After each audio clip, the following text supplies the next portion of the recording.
B J پی کے ارکان پوری طاقت سے یہ کہنے کی کوشش کر رہے تھے کہ دنیا کے کسی بھی ملک میں وقف قانون نہیں ہے یا وقف بورڈ نہیں ہے یا اوقافی جو ہے معاملات نہیں ہیں، تو شہروں ملکوں کے نام بھی گرائے گئے تھے۔ تو بڑا افسوس ہوتا ہے کہ کس طریقے سے بی جے پی کے ترجمان پارلیمنٹ میں کھڑے ہو کے جھوٹ بولتے ہیں۔ جب ایک بی جے پی کے ترجمان سامبت پاترا نے جو ہے راجیہ سبھا میں جب انہوں نے یہ کہا تھا، آپ کو بھی یاد ہوگا کہ ترکی میں نہیں ہے، عراق میں نہیں ہے، وغیرہ وغیرہ مختلف مسلم ممالک کے نام لیے تھے، تو پھر ان کا ویڈیو وائرل ہوا اور لوگوں نے ان کو بتانا شروع کیا کہ ترکی میں کس وقت کا نام کیا ہے، عراق میں وقت کا نام کیا ہے۔ تو وقف کے ادارے پوری دنیا میں جو ہے پائے جاتے ہیں، اسلامی ممالک میں بھی وقف کے اوقافی ادارے ہیں، جی ہاں، اور ان اداروں کا واحد مقصد یہی ہوتا ہے کہ ہم اپنی مسجدوں کی جو ہے نگرانی کریں، اپنے قبرستانوں کو مینٹین کریں، اپنے جو ہے درگاہوں کو مینٹین کریں، یتیم خانے ہیں، یتیم خانے ہیں، اور بھی بہت سارے جو ہے معاملات ہیں۔ تو 1970 سے جو ہے وقف بورڈ کے ذریعے ساری چیزیں مینٹین ہوتی آ رہی ہیں۔ اب اپنے اچانک جو ہے نیا قانون بنا دیا۔ جب آپ کو جے پی سی میں جب یہ معاملہ گیا تھا، جگدمبکا پال جو بی جے پی کے جو ہے ممبر ہیں، سانسد ہیں، ان کی قیادت میں جب یہ معاملہ جو ہے جے پی سی کے حوالے کیا گیا تھا، جوائنٹ پارلیمانی کمیٹی کے حوالے، اور اس کمیٹی نے جب جو ہے اسٹیک ہولڈر سے ملاقات کا پروگرام بنا کے سری نگر سے کیرلا تک کا سفر کیا تھا، جی جی، وہ ہر ریاست کے کیپٹل میں گئے تھے، وہاں انہوں نے اسٹیک ہولڈر سے بات کی تھی۔ تمام کے تمام اسٹیک ہولڈرز نے بیک آواز یہ کہا تھا کہ ہم اس بل میں کسی قسم کی ترمیم نہیں چاہتے۔ وقف بورڈ 1900 باضابطہ جو ہے آزادی کے بعد سے لے کے اب تک 92 میں جو ہے اس میں کچھ ترامیم 95 میں، تو 95 سے لے کے اب تک جیسا چل رہا ہے وہ ویسا ہی چلتے رہنا چاہیے، ہم اس میں کسی قسم کی ترمیم نہیں چاہتے۔ تو پھر آپ مزید کیوں ہیں؟ سب سے بڑا سوال یہ ہے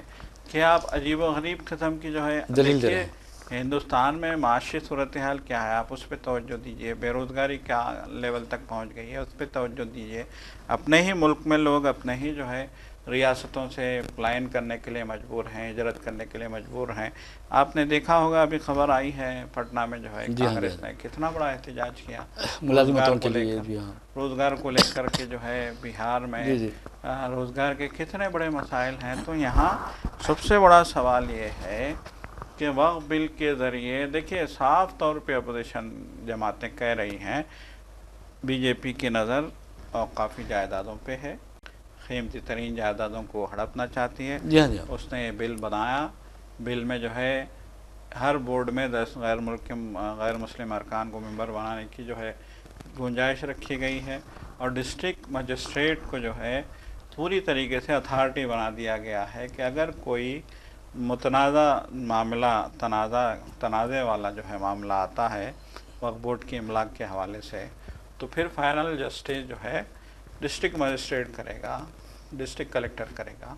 اتنا بڑا آپ نے قانون بنا دیا، پوری کی پوری جو ہے اختیارات وقف بورڈ سے چھین کے ڈسٹرکٹ کلیکٹر کے حوالے کر دیے، اور پھر آپ یہ کہہ رہے ہیں کہ جو ہے آپ کو گمراہ کیا جا رہا ہے۔ افسوس کی بات ہے، کتنی افسوس کی بات ہے، آپ کتنا آخر گمراہ کریں گے؟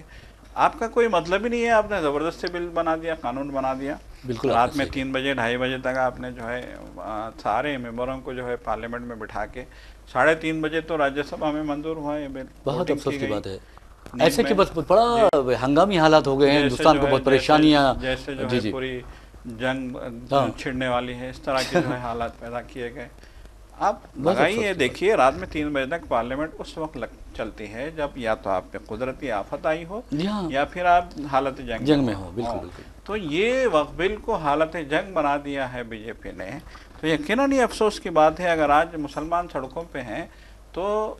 یہ بی جے پی کو سوچنا چاہیے کہ آپ کیا کر رہے ہیں اس ملک کی دوسری بڑی آبادی کے تعلق سے۔ بہرحال ناظرین، آپ کو بتا دوں کہ جہاں تک اوقافی جائیدادوں کا سوال ہے، یعنی موقوفہ جائیدادوں کا سوال ہے، ان کی مالیت کا سوال ہے، تو ہندوستان واحد ملک ہے دنیا کا جو سب میں زیادہ اوقافی جائیدادیں رکھتا ہے، جبکہ دیگر مسلم ممالک میں بھی اوقافی جائیدادیں ہیں، لیکن ہندوستان کے مقابلے میں بہت کم ہے۔ اور ہندوستان کے بارے میں یہ کہا جا رہا ہے، انٹرنیشنل میڈیا میں خاص طور پر آپ دیکھیں گے کہ الجزیرہ وغیرہ میں جو خصوصی رپورٹس شائع ہو رہی ہیں وقف ترمیمی بل سے متعلق، اس میں واضح طور پر کہا گیا ہے کہ تقریباً 14 ارب سے زائد مالیت کی اوقافی جائیدادیں ہندوستان میں ہیں۔ اور آپ کو یہ جان کر حیرت ہوگی کہ حکومت کی نیت اس لیے بھی خراب ہے، اس لیے بھی بدنیت کہا جا سکتا ہے حکومت کو، کیونکہ مکیش امبانی ہمارے دو آپ نے سنا ہوگا، کہیں آپ یہ سمجھ رہے ہوں گے کہ یہ آبادی پر کنٹرول کرنے کا نعرہ ہے، نہیں، بلکہ راہل گاندھی نے یہ کہا تھا وزیر اعظم نریندر مودی اور امت شاہ کے ساتھ ساتھ امبانی اور اڈانی کو لے کر، جن میں جتنا پیار اتنی محبت ہے کہ وہ تمام کے تمام ٹھیکے امبانی کو دیتے ہیں یا اڈانی کو دیتے ہیں، اس طرح کا الزام بھی راہل گاندھی نے عائد کر دیا تھا۔ تو بہرحال کہنے کا مطلب ہے ہمارے دو کے فائدے کے لیے آپ نے دیکھا کہ کس طرح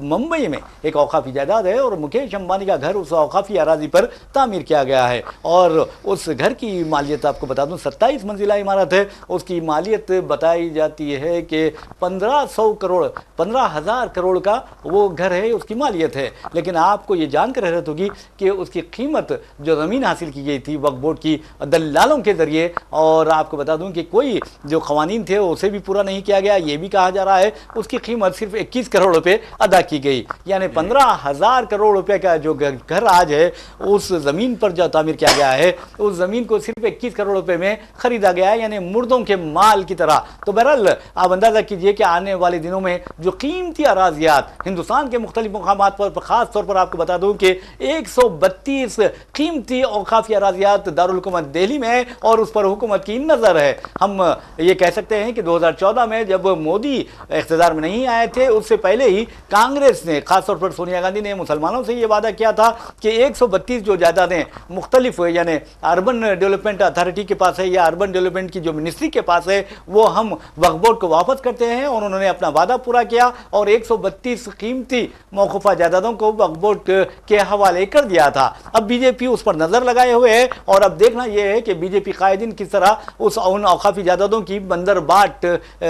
کرنا شروع کرتے ہیں۔ تو بہرحال ایک اور بات ہم آپ کو بتاتے ہیں کہ ہندوستان میں جو اوقافی جائیدادیں ہیں، جیسا کہ میں نے کہا ہے کہ 14 سے لے کر 15 ارب ڈالرز اس کی قیمت ہے، یعنی بلین ڈالرز اس کی قیمت ہے، تو اس میں آپ کو بتا دوں کہ 31 سے لے کر 33% جو موقوفہ جائیدادیں ہیں وہ حیدرآباد میں ہیں۔ اور ہم سلام کرتے ہیں ان لوگوں کو جنہوں نے آج جمہوری انداز میں، بہت ہی پرسکون انداز میں، پرامن انداز میں مکہ مسجد سے لے کر مہدی پٹنم کی عزیزیہ مسجد، اور پھر آپ دیکھیں گے بہادر پورے سے لے کر یعنی شاہین نگر اور مہدی پٹنم اور سعید آباد وغیرہ میں احتجاج کیا، اور حکومت کو یہ احساس دلا کہ تم جو کر رہے ہو وہ مسلمانوں کی دشمنی میں کر رہے ہو، مسلمانوں کے ساتھ جانبداری کا مظاہرہ کر رہے ہو اور ناانصافی کر رہے ہو۔ تو بہرحال یہ بہت اچھی میں سمجھتا ہوں کہ رجحان ہے، اور سارے ملک میں اس طرح ہوا ہے۔ یہ بالکل پورے ملک میں ایک سب سے بڑی بات یہ ہے کہ لکھنؤ میں بھی یہ احتجاج کیا گیا، جبکہ بار بار دھمکی دے رہے تھے یوگی آدتیہ ناتھ جی کہ اوقافی جائیدادیں تم سے چھین کے غریبوں میں بانٹی جائیں۔ جی وہ یہ نہیں کہہ رہے ہیں کہ غریب مسلمانوں میں بانٹی جائیں گی،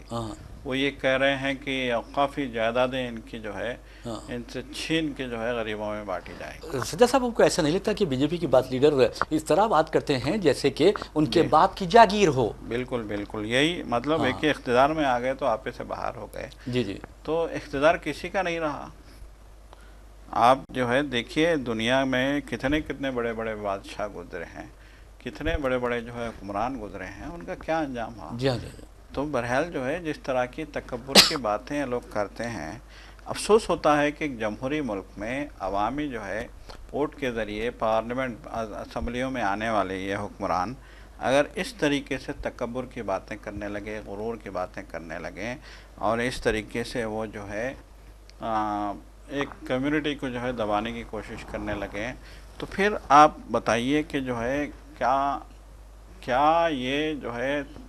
مطلب ان کی طرف سے کیا گیا یہ مطلق العنانی ہے؟ جیسے کہ آپ نے کہا کہ میں تو مطلق العنانی بھی نہیں ہے، بلکہ یہ منمانی ہے۔ منمانی، بالکل منمانی کی جا رہی ہے۔ دیکھیں ہمیشہ کہا گیا ہے کہ غرور کا انجام برا۔ جی ہاں۔ ہمیشہ یہ کہا گیا ہے کہ غرور کا انجام برا. تو بہرحال جو ہے جس طریقے سے حالات جو ہے خراب کیے جا رہے ہیں اور جس طریقے سے ایک ایک کر کے دیکھیے، پہلے کسانوں کو پریشان کیا گیا، آپ کو یاد ہوگا کہ کسانوں کو سڑکوں پہ لا کھڑا کیا گیا. 1 سال تک کسانوں نے احتجاج کیا. جب جو ہے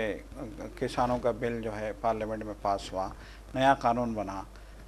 جب بھی مودی سرکار بار بار یہ کہہ رہی تھی کہ یہ جو قانون ہے یہ کسانوں کے ہت میں ہے، کسانوں کے مفاد میں ہے، جبکہ اس کا ایک ایک جو قانون انہوں نے بنایا تھا اس کا ایک ایک پوائنٹ جو ہے پڑھ کے ماہرین نے کسانوں کو بتایا کہ کس طریقے سے کسانوں کی زمینیں ہتھیانے کی سازش کی جا رہی ہے، کس طریقے سے کسانوں کو جو ہے ایک بندھوا مزدور بنانے کی جو ہے پلاننگ کی جا رہی ہے، اور کس طریقے سے ان کی زمینوں میں ان کے مطابق نہیں بلکہ سرمایہ کاروں کے حساب سے، سرمایہ کاروں کو جس اناج کی ضرورت ہوگی، اس ملک کے عوام کے اناج کی نہیں بلکہ سرمایہ کار دیکھیں گے کہ یورپ میں کیا ڈیمانڈ ہے، تو وہ اناج جو ہے اگانے کے لیے اس قانون میں گنجائشیں فراہم کی گئی ہیں. تو تب دیکھیے 1 سال تک جب کسان احتجاج کرتے رہے تو تب جو ہے مجبوراً واپس لیا گیا ہے. لیکن کسانوں کا کہنا ہے کہ ابھی تک اس سلسلے میں کوئی افیشیل ڈکلیریشن نہیں آیا. افسوس کی بات ہے، میں سمجھتا ہوں کہ 720 کسان اپنی زندگیوں سے محروم ہو گئے تھے. بالکل بالکل، کسان زندگیوں سے بھی محروم ہوئے. کسانوں کی جو ہے کیا حال، آج بھی کسان احتجاج کر رہے ہیں، ایم ایس پی کو لے کر احتجاج کر رہے ہیں. آج بھی کسان جو ہے دلی کی بارڈر پہ بیٹھے ہوئے ہیں، ہریانہ میں کسان احتجاج کر رہے ہیں، یو پی میں کر رہے ہیں. تو بہرحال جو ہے اس سے پہلے سی اے کا قانون پاس کیا گیا. پہلے تو جو ہے سٹیزن شپ امینڈمنٹ بل لایا گیا، پھر اس کو جو ہے قانون کی شکل دی گئی. تب بھی لوگوں نے احتجاج کیا، خاص طور پہ مسلمانوں نے بہت احتجاج کیا. تو بار بار یہ کہا جا رہا تھا دیکھیے کہ یہ جو ہے آپ سے کوئی تعلق نہیں ہے اس قانون کا. لیکن ایک بات ہے، دیکھیے سجاد صاحب، عدالتیں کیا کر رہی ہے؟ عدالتوں کو بھی اچھی طرح معلوم ہے کہ یہ مذہبی بنیاد پر بنایا گیا بل ہے. آپ دیکھیں گے ہندوز ہے اور آپ سکھ ہیں، عیسائی ہے، بدھسٹ ہیں، جین ہیں، اور یہ تمام کو آپ شہریت دیتے ہیں، لیکن مسلمانوں کو اس سے آپ خارج یعنی دور رکھتے ہیں. تو اس کا مطلب یہ نہیں ہے کہ یہ مذہبی کی بنیاد پر بنا ہوا ہے. بالکل مذہب کی بنیاد پہ ہی یہ بنایا گیا تھا. تو سی اے کے خلاف بھی جو ہے جب پورے ملک میں تحریکیں چلی، پورے ملک میں پروٹیسٹ ہوا، تو تب جا کے جو ہے اس معاملے، دیکھیے وہ معاملہ بھی ابھی بھی واپس نہیں لیا گیا ہے، لیکن بی جے پی نے اس معاملے میں خاموشی اختیار کی ہے. تو بہرحال جو کچھ بھی ہو، معاملات کو ایسا معلوم ہوتا ہے کہ بی جے پی اصل معاملات سے لوگوں کا ذہن بٹانے کی کوشش کرتی ہے. اس طرح کے بل جو ہے پارلیمنٹ میں لا کے یہ محسوس ہوتا ہے، سی اے کا معاملہ ہو یا پھر جو ہے کسانوں کے بل کا معاملہ، قانون کا معاملہ ہو، طلاق ثلاثہ یا پھر طلاق ثلاثہ، اس سے عوام کا کیا فائدہ ہے؟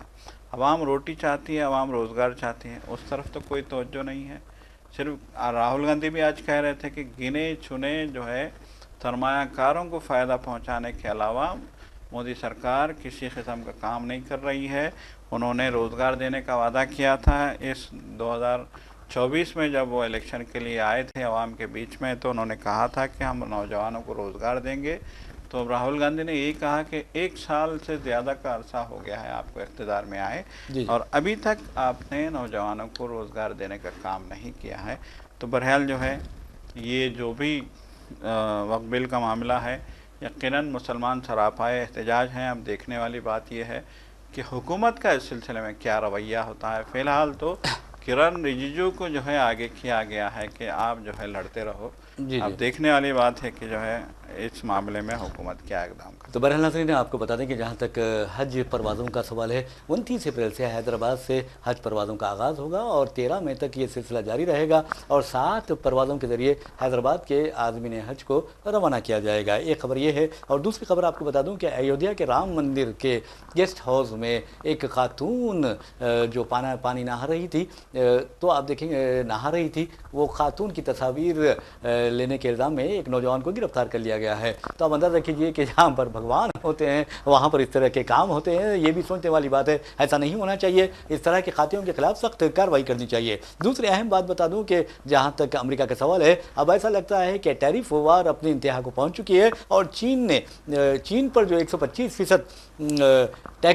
ٹیرف عائد کیا گیا ہے، چین بھی جوابی اقدامات کرتا جا رہا ہے۔ اب ایسا لگتا ہے کہ آنے والے دن یہ جو ٹیرف وار ہے وہ تیسری عالمی جنگ میں تبدیل بھی ہو سکتی ہے، اور کیونکہ آپ نے دیکھا کہ امریکہ کس طرح اسرائیل کی سرپرستی کر رہا ہے، جبکہ اسرائیل قاتل ہے، اسرائیل ظالم ہے، اور اسرائیل فلسطینیوں کی نسل کشی کر رہا ہے، ان کی نسلی تطہیر کر رہا ہے، ان کے قتل عام میں ملوث ہے۔ اور آپ کو یہ بتانا ضروری ہے کہ اب ایک نیا منصوبہ بیان آیا گیا ہے، اور یہ تیاریاں بھی پوری کر لی گئی ہیں کہ جو غزہ کے فلسطینی ہیں انہیں شام کے شمالی حصے میں منتقل کر دیا جائے گا، اور اس سلسلے میں امریکہ اور ترکیہ کے ساتھ ساتھ شام کی حکومت کے درمیان بات چیت کا سلسلہ جاری ہے۔ میں سمجھتا ہوں کہ اس سے بڑھ کر اور کوئی شرم کی بات نہیں ہوگی کہ جو ہمارے مسلم ممالک ہیں وہ مجرمانہ خاموشی اختیار کیے ہوئے ہیں، جبکہ یہ سوال ان کے اپنے گھر کا نہیں ہے، یہ سوال ان کی اپنی حکومتوں کا نہیں ہے، بلکہ یہ قبلہ اول بیت المقدس کا ہے۔ تو بہرحال ناظرین، اسی کے ساتھ ہم اپنا پروگرام خبر و خیال اختتام کو پہنچاتے ہیں۔ اپنے میزبان محمد ریاض احمد اور میرے ساتھی سید سجاد الحسن کو اجازت دیجیے، انشاءاللہ پھر ملاقات ہوگی، پھر بات ہوگی، تب تک کے لیے اللہ حافظ۔ اللہ